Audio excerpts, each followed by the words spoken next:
नर्मदे मैया। आता इथून आम्ही बालभोग करून निघालेलो आहे। आता आम्हाला जायचं पुढच्या प्रवासाला। खप्पर माल चढून आल्यानंतर आम्ही चाललो आहे आता रोहिणी। आम्हाला जायचं आहे 12 किलोमीटर। तिथे आम्हाला भोजन आहे आणि मग भोजन केल्यानंतर पुढे 23 किलोमीटर जायचं आहे। आता एवढा खप्पर माल चढला, मागचे डोंगर चढले तर हे काही जास्त वाटत नाही। एकदम सोपं आहे, सुंदर वातावरण आहे मंडळी। पहा किती छान वातावरण आहे।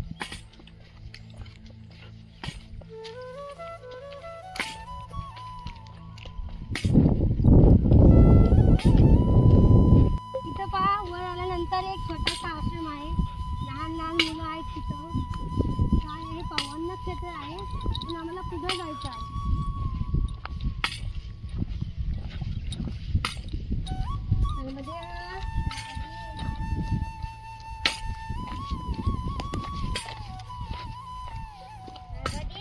नर्मदे हर।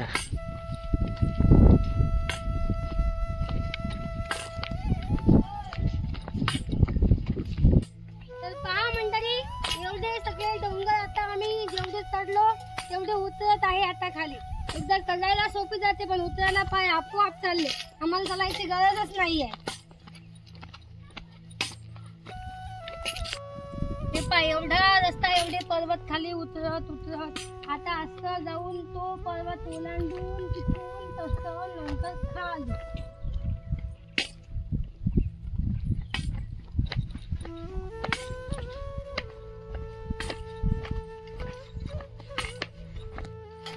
हे पहा मंडळी, धान्य ठेवायला वरती असा मावसा केलेला आहे। त्याच्यावर लाकडं टाकलेली आहेत वर। काय आहे, ज्वारी आहे पहा। कंकण वाटते ज्वारी। नर्मदे हर।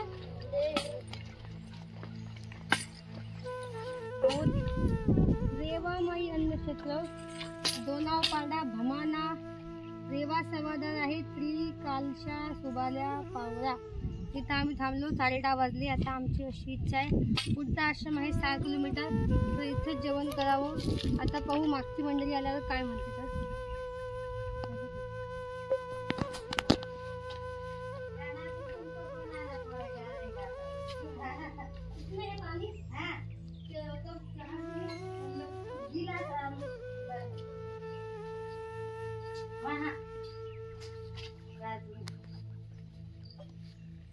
मैयाचं घर पहा किती मस्त आहे।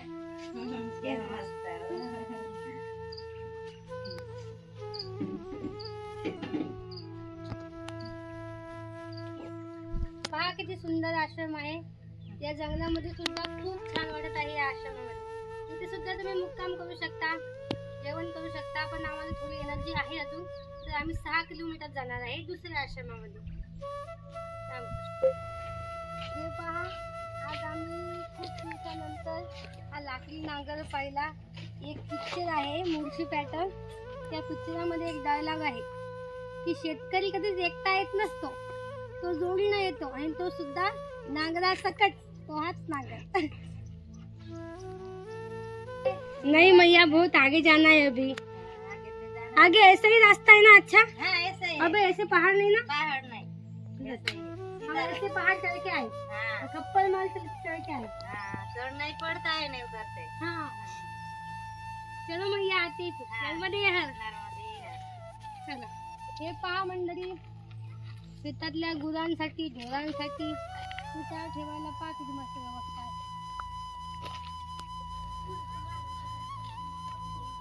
मस्त आहे इथे।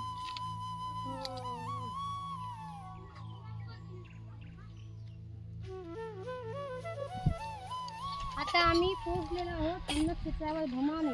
तिथून जवळच आहे। जाता जाता मैयाचा खूप सुंदर फोटो आहे। पहा मंडळी किती सुंदर आहे।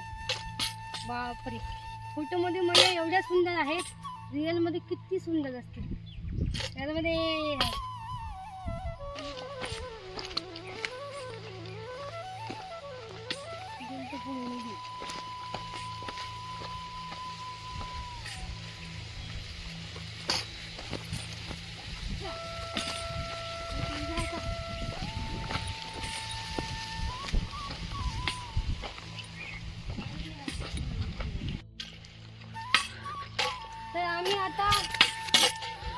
आश्रमावरून निघालो, जेवण केलं, खिचडी खाल्ली, खिचडी होती आज, खिचडी खाऊन निघालो. आता आम्हाला 9 किलोमीटर जायचं आहे. आता 9 किलोमीटरवर काय आहे, कसं आहे आश्रम आम्ही तुम्हाला सांगतोच.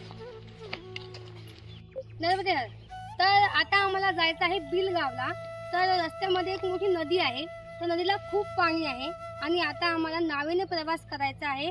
आणि जर काही लोकांना इथून तिकडे वाहनं न्यायची असतील तर मोठी नाव सुद्धा आहे, मोटरसायकलची नावेमध्ये नेऊ शकता, छोटी नावेमध्ये पण नेऊ शकता. तर आम्ही आता जात आहोत नावेने.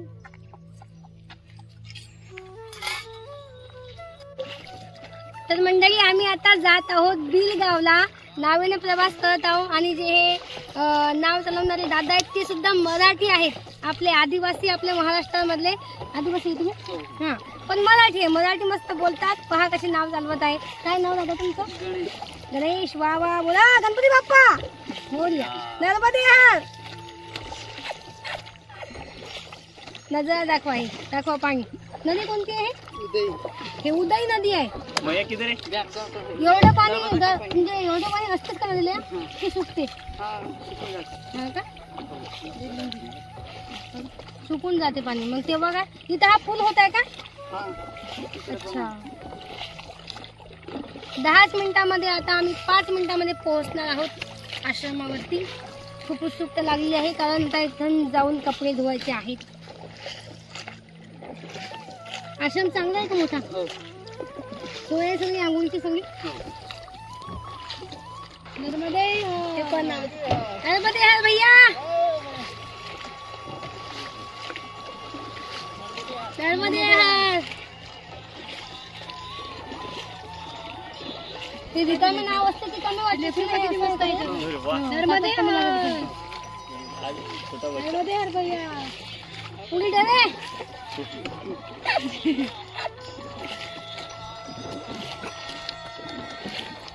काय मस्त आहे पण हे वातावरण. इकडून तिकडून डोंगर, मस्त झाडी, नदी.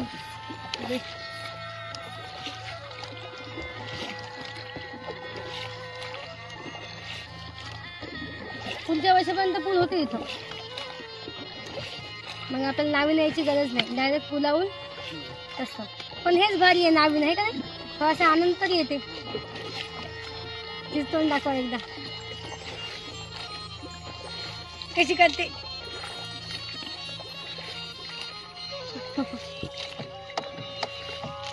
किती बंद करणार.